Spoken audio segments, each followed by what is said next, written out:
All right. Hello, families. Welcome, welcome.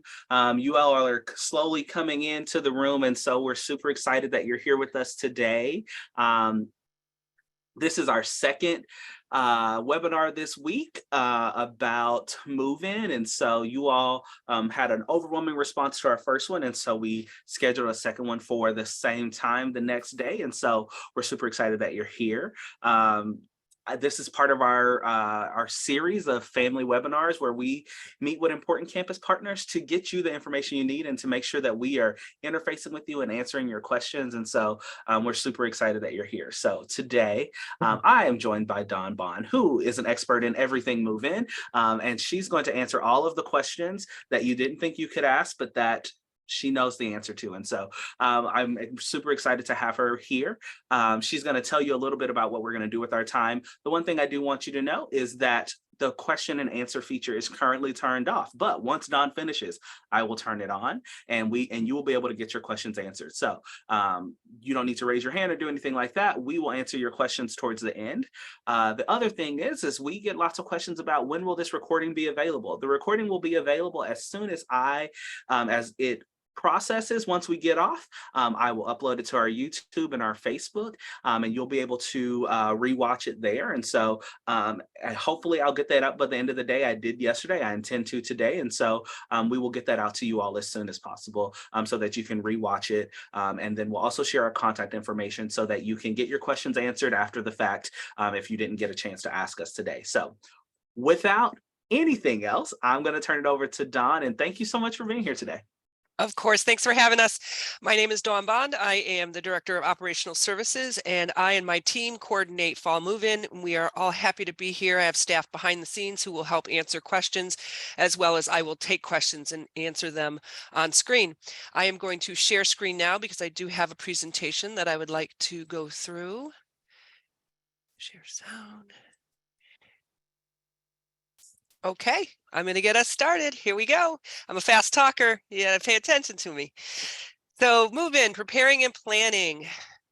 If you have not already done so, please download the My UMass app. There's lots of helpful information in the My UMass app, and that will be the way that we notify you of anything that's happening during the move-in period. Specifically, I'm thinking about if there is inclement weather that's affecting our ability to progress with move-in. That's how we will communicate with you. We will use the notification in the My UMass app. This coming Monday on August 7th, 12:01 a.m., students will learn their assignments for fall semester. If you're new to the university, new freshmen and transfers, returning students have known their housing assignments since spring semester. This is where you will see both the room, building, and roommate information.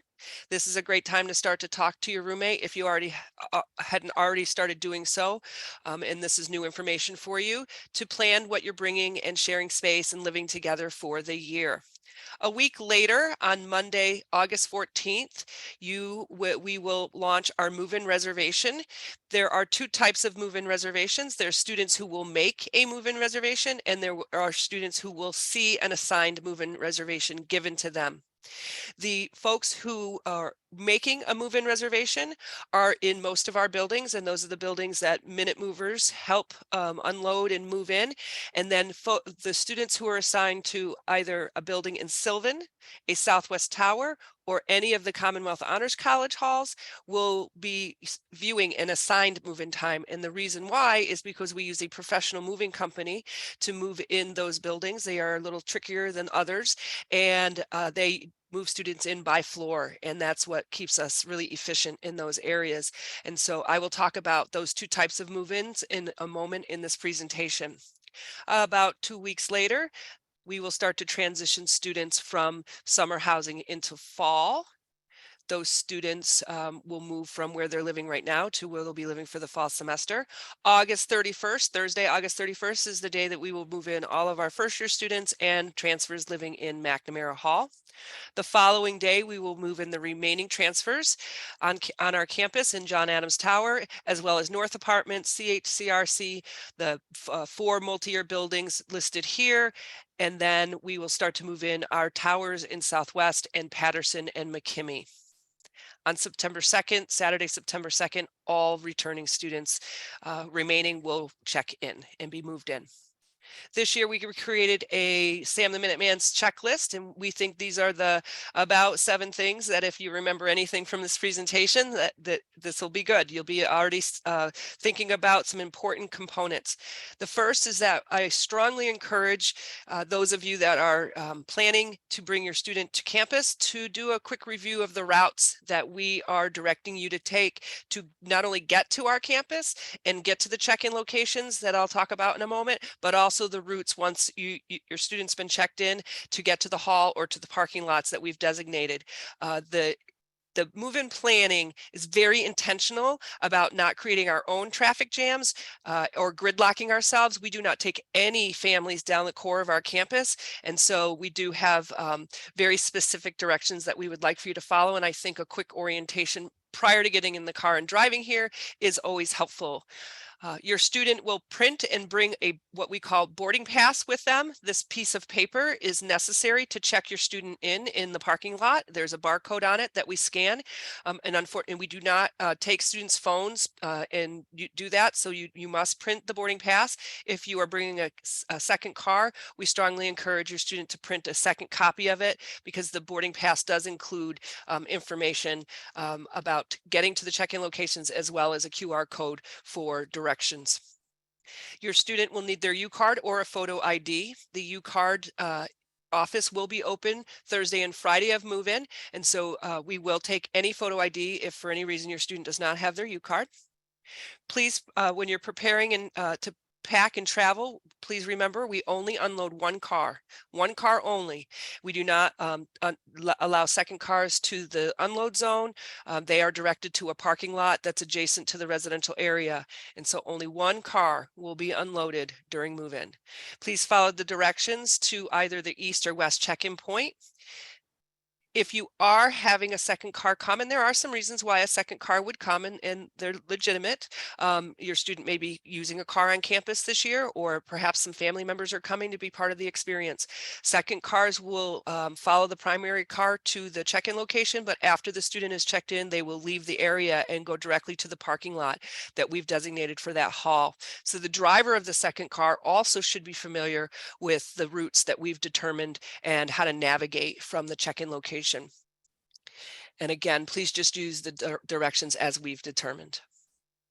This is what our boarding pass looks like. We've made some improvements this year with our boarding pass. We've put additional information on here that we think is helpful. This is the barcode that we will scan and to get your student checked in. This is just information about your student and where they live and what time their move-in reservation is. Depending on the side of campus that you're checking on, there will be either a map of West check-in or East check-in. This is West check-in here. I'll be going over that in a moment. And then this is the QR code that I talked about. Using this QR code will take us to take you to our website, and for each day, both for East and West, we list the halls that are moving in that day, and that will give you a view of a map for getting to your residence hall and then to the parking. What to bring? We know that at the end of the year, most students say they have too much stuff and it's not fitting back in the car. That is true in almost all cases. And so a couple of strategies to reduce the amount of things that you're bringing would include talking with your roommate or roommates about what they're bringing and avoiding bringing doubles of things that can be shared. You may want to consider renting a micro fridge. That is a unit with a microwave, refrigerator, and freezer, and those are delivered to campus and placed in the room. At this point, the deadline to be guaranteed that it'll be here before your student moves in has passed. That was August 1st, but it is only August 3rd. So if this is something you're thinking about, go ahead and rent that micro fridge today, and you'll improve your chances of it being here before your student moves in.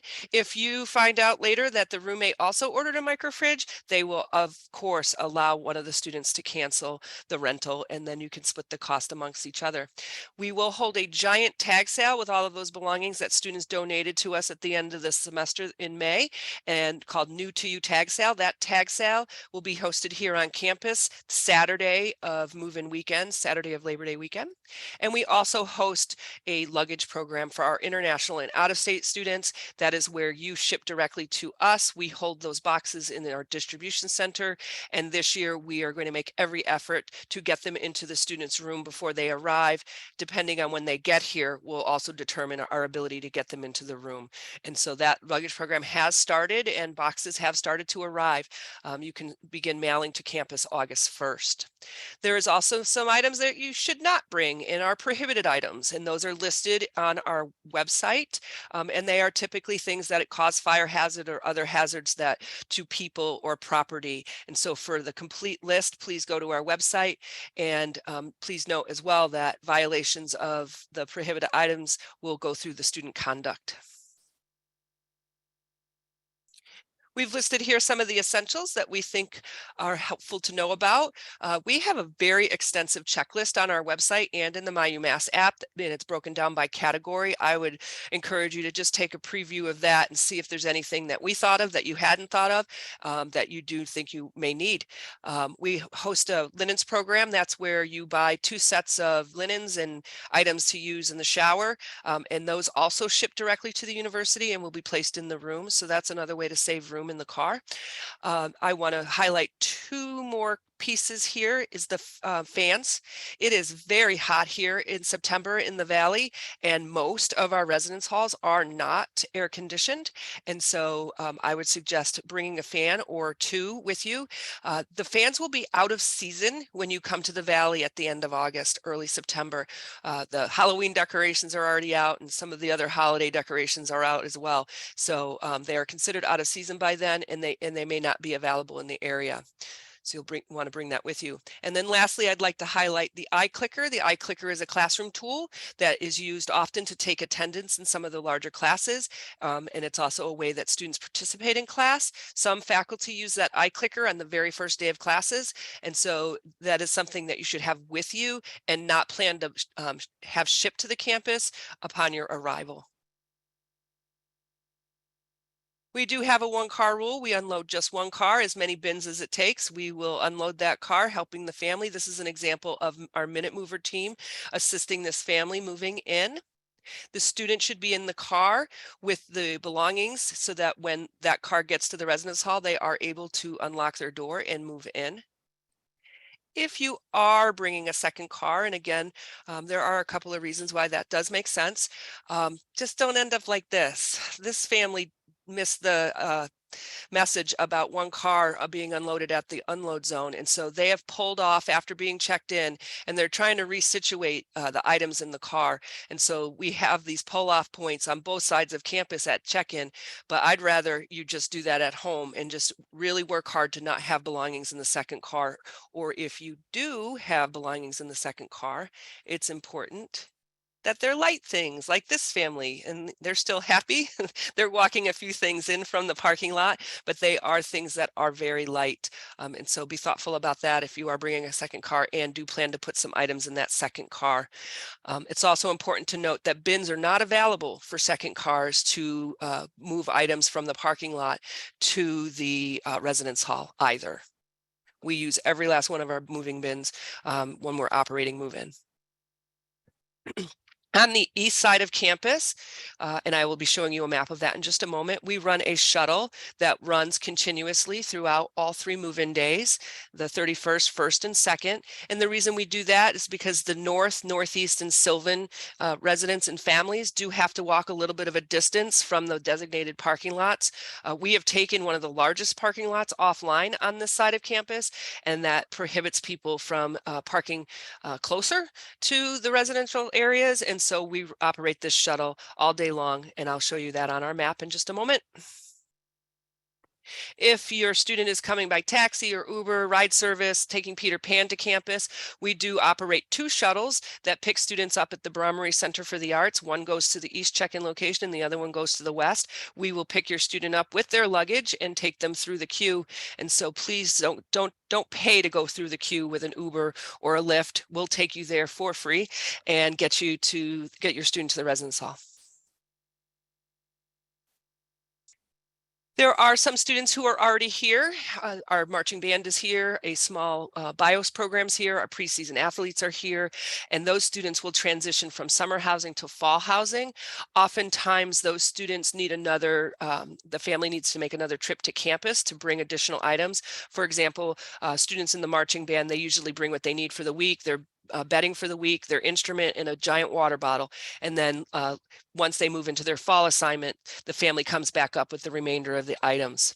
And so if that is something that is your situation for this coming fall, families can come to campus after we operate move-in and on the weekend, the 3rd or the 4th, anytime. So after 6 p.m., August 28th through September 2nd, or September 3rd or 4th, anytime. What's important to note here is that if you are part of one of those groups that transitioned, you do not get an unload on the move-in day for your residence hall. And so for example, if a first-year student is in the marching band and they move to their residence hall on the 29th, they will not make a move-in reservation on first-year move-in day to move in again. So the family will need to come up at a time outside of move-in operation. We do have a number of students that come in as early arrivals. They're usually part of approved groups. These are self-service move-ins. This is an example of a family who's moving into Honors College, and they have done exactly what we wanted them to do. They parked near their residence hall. They went and checked in at the residential service desk. That's where the student will get checked in and receive their key. They signed out a bin so that they could load the items in it. The family has 20 minutes in the unload zone to do so. And then as soon as that car is empty, we do not want you to leave it there and start setting up the room, because now you're blocking another family from moving in. And so that car does need to be moved immediately after it's unloaded and to a designated parking lot. This year, we are offering some opportunity to move in early in some of our larger halls. That's an effort to try to reduce load on our very busy first day of first year move in. And so students that are assigned to Kennedy, Webster, Dickinson, and Van Meter, those are all first year residence halls, or McNamara, which is our transfer residence hall, will see options on August 30th and are able to select into those time slots as a move-in reservation. This is also a self-service move-in. Some families prefer this move-in. It's a little slower pace. The elevators are available to everyone who is moving in on that day, and that's a little different on the big move-in days, the centralized move-in days. The spots for these buildings are first come, first serve. Now we're going to talk a little bit about those 3 centralized move-in days. We're going to talk about East Check-in first. East Check-in happens on the sort of northeast corner of our campus. This very large student parking lot called Lot 44 is what the parking lot we take offline to operate our move-in. It is just behind the College of Education or North Residential and Sylvan Residential areas. And so it's sort of tucked in here. If your student lives in Orchard Hill Central, Northeast Sylvan, or North, they will check in on the east side of campus, and you will enter the campus from the north to go onto North Residential Drive to then begin the check-in process. And so if you're coming in on 116, you will essentially pass the campus and then come around from the north. If you are coming down East Pleasant, same. You're going to pass by and come around through North Amherst. And again, that is an effort to keep our congestion away from the main arteries of our campus. Cars will go up North Residential Drive. The first thing that you will experience on the east side of campus is your student being checked in. The second, our dining partners are wonderful and awesome, and they are out there with us every single day, and they have snack bags for everybody in the car, and they hand those out. And then the last stop on the east side of campus is our car call up.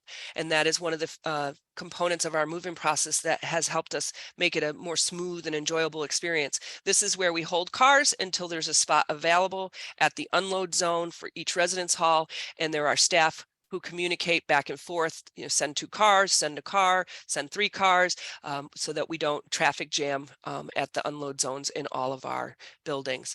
This is where families on this side of campus, so North, Sylvan, and Northeast, this is the 2 parking lots designated for parking. And as you can see, they're a little bit further away than some other residential areas. And so this is where we operate our shuttle from. So the shuttle picks up here, it goes up Governor's Drive around the Rotary. It will do a drop off at Northeast and North. It will go further up Eastman Lane uphill to Sylvan, go up to the police station, turn around, and keep going. And that operates all day long on the east side of campus.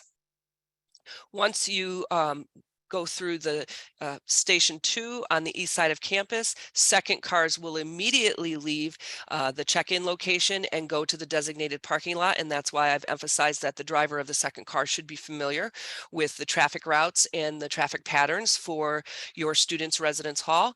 And it is only the primary car that stays in place and lines up in the car call up. We line the cars up by building. On the west side, it's a little more intuitive because I think most people do know where our football stadium is, and that's where we check in our West Side students. Those are students that live in Southwest or Commonwealth Honors College. All families will come in off of 116, no matter what direction you came from to get to Amherst. You'll come off of 116 onto North Hadley Road and enter onto Stadium Drive. There will be police officers here and directional information as you enter onto campus. And so you'll start to loop around the football stadium. The first stop on the west side is our colleagues from dining handing out the grab bags. That was just a better place to put them. We have a little more room on the west side. And then you'll come around. Your student will be checked in and receive their key, and we will placard the car. We also placard second cars so that it's visually clear to the staff who are managing the unload zones that those cars are not the primary car, they are the second car. And then our car call up is the third station on the west side. Second cars also leave this area as soon as they've followed the primary car through the check-in area. I have a few pictures to visualize some of the components I just talked about. This family's moving in and they are so happy, 0 days until move-in. This is what it looks like behind the football stadium. 2 of our staff service every car, even second cars. One student will stay with the family and explain what's happening next, while the other student takes the boarding pass and goes over and scans that, as well as the key envelope has a barcode. And that's how we check students in electronically in a parking lot. This is us taking the boarding pass and viewing the student's ID. Dining. Car call up. These signs are different this year. They were blowing down because it was a little windy last year. They're A-frames this year, but all of them will be marked with the building's name, both at the front of the line and the back of the line. This is an example of a family being moved in by our Minute Movers. Everybody helps when you're being moved in by a Minute Mover team. And so as many bins as it takes, we will get this car unloaded. And then one person, probably dad here, is going to get back in and move this car and walk back to the residence hall. So as soon as this car is unloaded, it moves, and then the bins and the Minute Mover and the rest of the family will start to move in. This is an example of our professional moving company. And as I've indicated at the beginning of the presentation, the buildings that we move in with USS are our towers in Southwest, all of Honors College, and Sylvan Residential Area, which is Cash and Brown and McNamara. This is a little bit of a different move-in where the family doesn't even get out of the car at all or assist in unloading the car. They do that as a team. We take chain of custody of the belongings, and they're all labeled with the student's name and their room number. After the car is unloaded, off the car goes. By the time that the family comes back and gets to the room, 99% of the time, the belongings are already in the room waiting for the student. It's important to note, even if a building has an elevator, not all students will be moved in using the elevator. They are usually for the upper floors. And we do have push patterns in all buildings, except for our towers, where some families will push to the closest stairwell to the room and then carry up 2, 3, 4 flights of stairs. We have some buildings that do not have any elevators whatsoever. And so all of that is pushed to stairwell and carry from there. I've talked about this a couple of times, but as soon as that car is unloaded, we have you move it out so another family can be called off of car call up. I have a very quick video for you to see. This is West check-in from start to finish. The vehicle has just come off of 116, so that's your point of view right here, and then entering onto Stadium Drive. So here we go.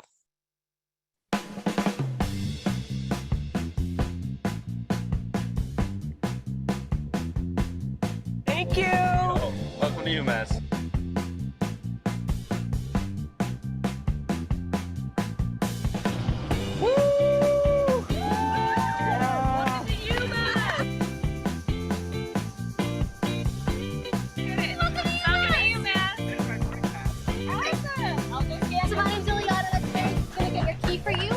Do you have the Living at UMass app downloaded yet? I do. Perfect. Perfect. Is there anything else we can help you with today? I think that's it. Thanks a lot. Great. Welcome to UMass.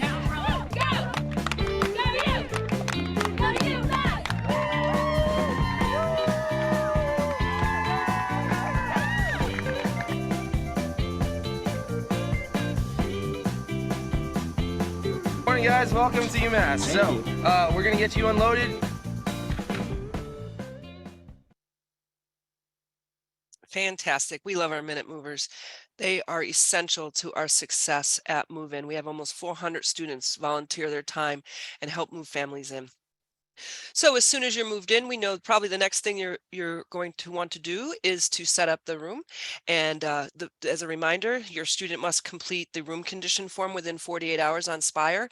That's essentially an inventory form that says that all of the furniture that we think is there, and that the room is in excellent condition. If there are any issues with your room upon arrival, we want to know right away. Your student can go online and submit a service request, and we will have staff here throughout Move In to respond. If you are planning on lofting or bunking your bed, those materials that are needed to do so are located in every residence hall in a specific location. The list of where in each residence hall is on our website. And so if that's something you're thinking about, those are in each residence hall, and that is something that you do together as a family. I will say, though, that all of our beds start at captain's height, which is about hip high, and it's you can put the 3-drawer dresser under a captain's height bed. And so there is a lot of room under the bed already. But if you do feel like you want to bunk like these 2 beds are, or loft, those materials are available to you. We also have safety bars that can be requested using the online service request. And those are in case you just feel a little uneasy about being on the top bunk. It is a bed rail that gets tucked under the mattress and creates a guard there. If you are moving furniture around in the room upon your arrival, please look up and locate the sprinkler heads in your room. Every room in our residence halls is sprinkled, and those sprinkler heads are awesome from a fire safety point of view, but they are very sensitive, and even the slightest tap can activate a sprinkler head. And certainly if it was bumped with a bed end, it will activate. Your whole room will flood. All of your stuff will be covered in water, and your neighbors' rooms will also take water. And so I do not want that to happen to anyone at any time during the semester. And so not just at Move In, it's really important to be aware that sprinkler heads are sensitive and can be activated very easily. We know that this is your home for the next 9 months, and so it's a great time to start to explore. I find out where your hydration stations are, the laundry room, the kitchen, the rec space. We do still deliver letter mail to mailboxes. There are 3 types of mailbox combinations on our campus. We've made video tutorials for all 3 of them, and so you'll find those on our website. You are responsible for taking out trash and recycling from your room. In some cases, those trash and recycling rooms are in the building. In other cases, they're outside the building. So it's helpful to know where those are. I've talked about the iService request, the online service request. We also have what is called emergency maintenance. We are covered 24/7 here, and emergency maintenance should be called in directly. That phone number will be made available to you in residence halls. And emergency maintenance topics include anything that threatens the safety of people or the facility. And so running water, a toilet that is flooding, a sink that will not turn off, broken glass, a door lock mechanism not functioning properly, the card access reader not working properly. Those are all considered emergency maintenance and should be called in directly, and we will send someone to respond. We do still have opportunities for returning students to become early, to move in early and become Minute Movers. The Minute Mover application will be available through Monday, August 7th. The incentives for becoming a Minute Mover is that you are a wonderful human being and we are thankful for you, but also you get 10 documented volunteer hours for RSOs. There are free meals. You get to move in early for free. And this year we're offering $50 worth of dining dollars for all students who have completed all of their shifts. Again, applications open through Monday, August 7th. I've talked about both of these already, but this is the My UMass app and the Move In tablet. you can see here all of the useful information that we think would be helpful for you. I've also talked a lot about our maps. This year, we created another series of maps that I think are visually more helpful because they do have some landmarks with pictures. So if you're from New England, then you probably navigate your life around like this. These visuals can help you. And again, those are found on our website and located by using the QR code on your student's boarding pass. And you can take a look at them even today if you go to our Living at UMass website. This is us. We are Residential Services and the team that plans move-in. The email address listed here, residentialservices@umass.edu. Please email in any questions that don't get answered for you today, or call us Monday through Friday, 9 a.m. to 4:30 p.m. at the phone number listed here. I'm going to stop share, and Jonathan is going to give me a whole bunch of questions. That is right. I'm going to give you a bunch of questions. The Q&A section is now open, so you are welcome to submit your questions to Dawn, and then some of them verbally, and then others we will take. Her group will kind of answer behind the scenes, and so you are welcome to use that Q&A feature to ask us questions. We don't have any yet, Dawn, but can you talk to us about, again, just, well, there are now lots of questions, so I lied. Oh, good. Yeah, let's go for it. All right. So then, Dawn, this is a fun question, but when do families leave after move-in? That's a hard one. So we want you to stay as long as your student wants you to stay. I think you should definitely have a meal with your student before you leave. I do know that first evening, particularly for new first year and transfer students, the community meetings will be happening. And so by then, your student will need to go to their community meeting. And then for new students, there's lots of activities planned for them the next several days. And so they will be very busy. But you don't have to get right out of here. I know that it's hard to leave your student and go home. Mm-hmm.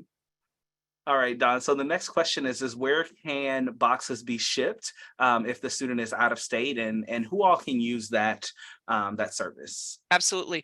So there's a PDF on the Living website that lists out all the instructions on how to address the box and where to ship it, weight limits and things like that. So please go to the Living website. It's www.umass.edu/living, and it will be on the fall move-in tablet. Click that button and it'll navigate you to our luggage program. Our luggage program is for all out-of-state and international students. Perfect. So the next question is, where would U-cards be provided? Mm-hmm. So returning students should have their U-card. New students who attended orientation in person this summer did receive their U-card at orientation. If you did not attend in-person orientation but submitted your photo before July 17th and it was approved before July 17th, I checked with the U-card office after yesterday's session. They have yet not to mail those out. They will be mailing those out at the end of this week. So likely today, Friday, to domestic addresses only. So for new students who did the process by July 17th, those are coming to you with a domestic address. If you are an international student, we will get those U-cards from the U-card office. And when international students check in at the service desk, because they typically will participate in the orientation program, we will give that to the student when we issue the key. Great. Well, our next question says, is it recommended to label every bag, box, and item with the student's name and residence hall assignment? No, you do not need to do that. When you're moved in by a Minute Mover team, you and your student are with the belongings unless you're the person moving the car. And so there is not a lot of risk that things will stray. When you are moved in by USS, they do that. For every bin that they load, they will label your student's name and their room number on that bin. Yeah. So our next question says, how does it work in halls without elevators? Mm-hmm. So it's we containerize into those bins that you've seen several times in my presentation so that we can move the car out of the unload zone. We push those bins to the closest stairwell to the student's room. We have push patterns for every single residence hall on our campus. And then the family and the minute movers carry things up the stairs. They don't carry the bin up the stairs. They carry the items that we push to the stairwell up. So the next question, it says, where can I find dimensions of the rooms and the furniture? So your student is able to, because there's a login required, they can go on to the Living website, go to the Residence Hall tab, and they'll have to log in. But the floor plans for every building are listed there. And so that's how you can find out the dimensions. And then the furniture, there are a lot of photo albums in the Family to Family Facebook page, which is not a UMass sponsored page, but it is a page for UMass parents and family members. And from what I've seen over the years, parents have taken pictures of rooms and then sent them in. And so there's some robust photo albums on that Facebook page as well. All right, our next question is, can you talk to us about moving in and having or needing a disability accommodation, and also where parking is available, if you have a handicap placard, things like that? Okay, definitely. And so we do work with disability services to allow students with accommodations to move in early without charge. And that is oftentimes what families want for their students, so they have a little bit more time to set up and get settled in. And so they should be talking with their consumer manager if they're registered with disability services, and we would allow them to move in early. If you are moving in on one of these centralized move-in days, then you will be getting assistance either from Minute Movers or USS to move the belongings in. If you do need to use the elevator, although they are offline for the most part, we of course accommodate people who need to use the elevator for medical or disability reasons. There may be a short wait time as we are using that elevator constantly operating the move-in, but we will sneak people in and get them up to where they need to be if they can't take the stairs. And then we also operate an ADA shuttle during move-in. And so if there is a need for you to get a ride from the parking lot to the residence hall, in the My UMass app is a phone number that you would call, and we would send the ADA shuttle to you. Mhm. All right, so our next question says, when are boarding passes received? Boarding passes will be available as soon as your student is able to make or see their move-in reservation. So on August 14th, Monday, August 14th, that's when students will be able to make or see their move-in reservation, and you can print the boarding pass then after you've completed the steps. I think some people may lose that boarding pass, and so you can also print it closer to move in by just logging into Spire and printing it from there. It's important to note that on August 14th, when move-in reservation starts for our campus, not every student will be going in at 9 o'clock to either see or make their move-in reservation. The first 2 years we used move-in reservation in Spire, we crashed Spire because we started everyone at 9 a.m. And so we stagger buildings on throughout the day, and the schedule for that move-in reservation, the start of move-in reservation, is listed on our website. Great. The next question is does move-in ever get postponed because of weather? Not postponed. We haven't had to do that yet. There are a few things that may slow us down or put us into shelter in place. The one thing that will put us into shelter in place and stop the whole move-in operation for whatever duration of time it needs to is lightning. And so if there are lightning strikes, thunder and lightning in our local area within 8 miles, we will shut move-in down temporarily until hopefully that passes by very quickly. We have not had that happen to us yet in the last 10 years. However, we have operated the move-in program on a complete full day of rain.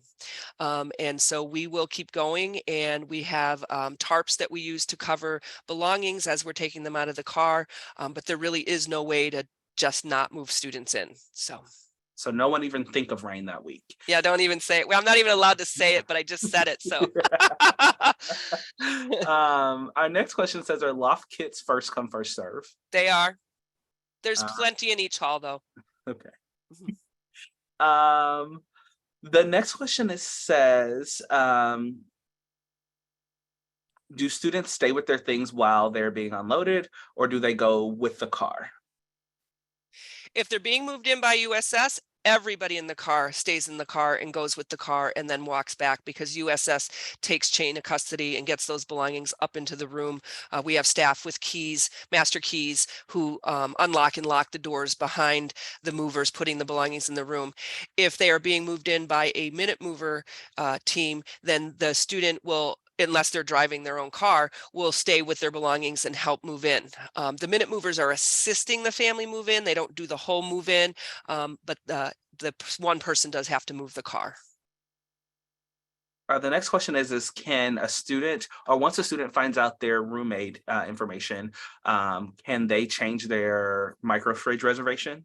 Yes, microfridge will allow, if both students ordered a rent or did a rental, they'll allow one of the students to cancel, no penalty.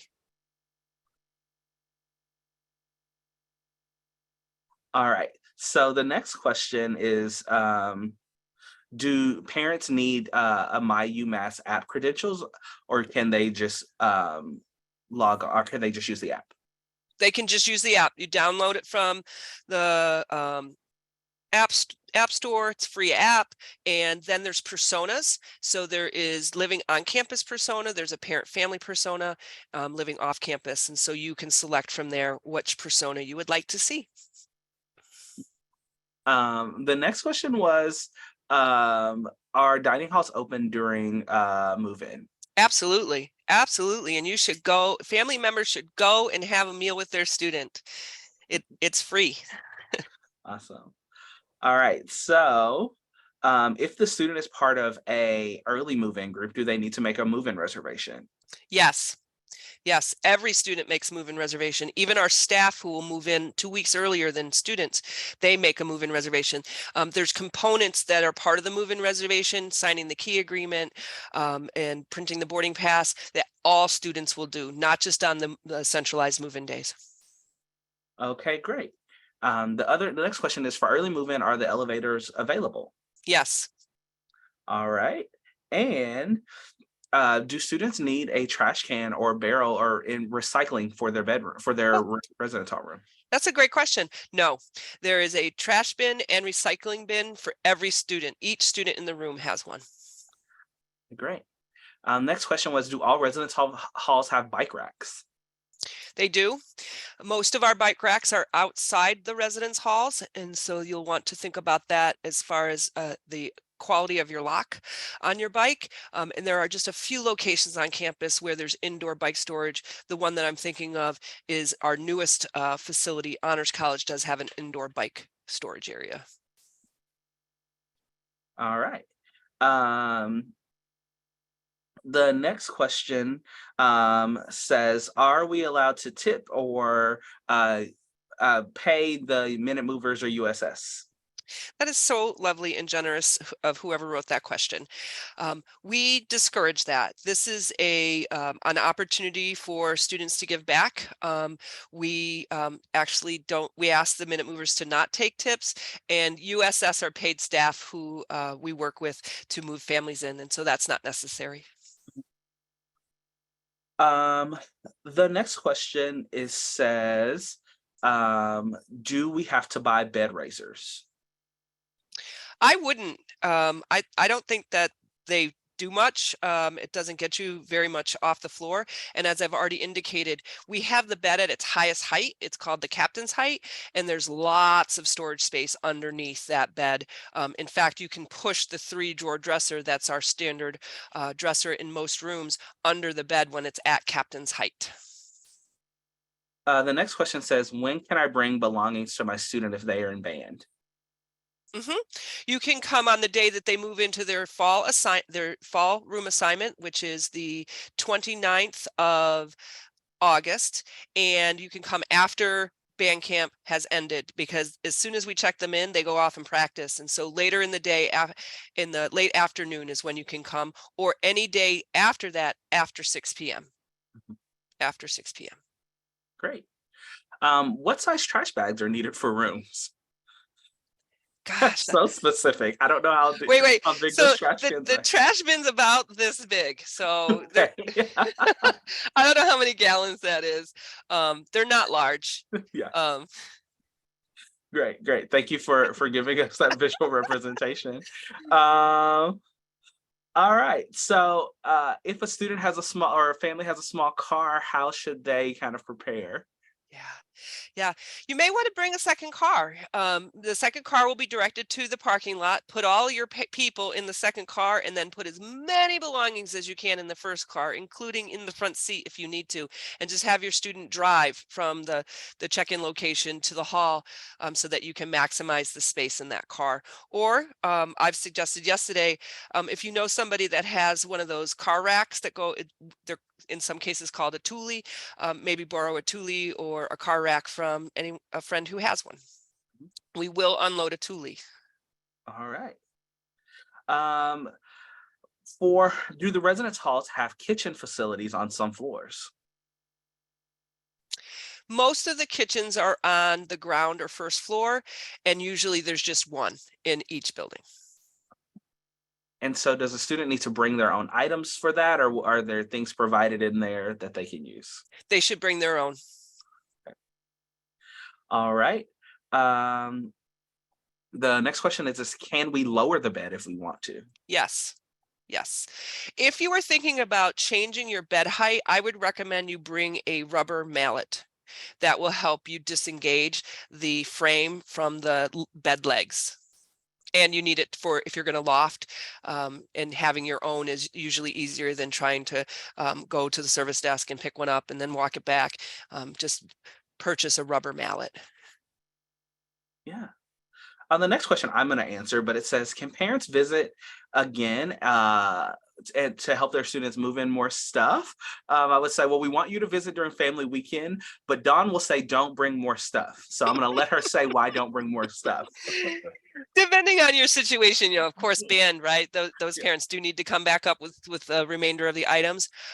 Of course, if you need to bring some additional items up, you will be able to access your student's residence hall after 6 p.m. on the days that we are operating move-in, so the 28th through the 2nd, or Sunday or Monday of Labor Day weekend. And yes, of course, you can come back and visit your student. Just don't bring too much stuff. Dawn, this is one of my favorites, but if we have a Sprinter van, can we bring that? Yes, you can. Yes, we will unload it. Don't fill that Sprinter van, though. That's too much stuff. All right, Dawn. Well, it seems like we did a better job today because there are not any more questions. Okay. So we won't say too much more, but thank you all for coming. And Dawn, any final words? We are looking forward to welcoming you back, or for the first time at the end of this month. We're super excited and busily working to prepare and plan. And so we look forward to seeing you in just a few weeks. Thank you. Yeah, thank you all for joining us. And we hope you'll join us next week for our next Family U Chat. All right, have a great rest of your day.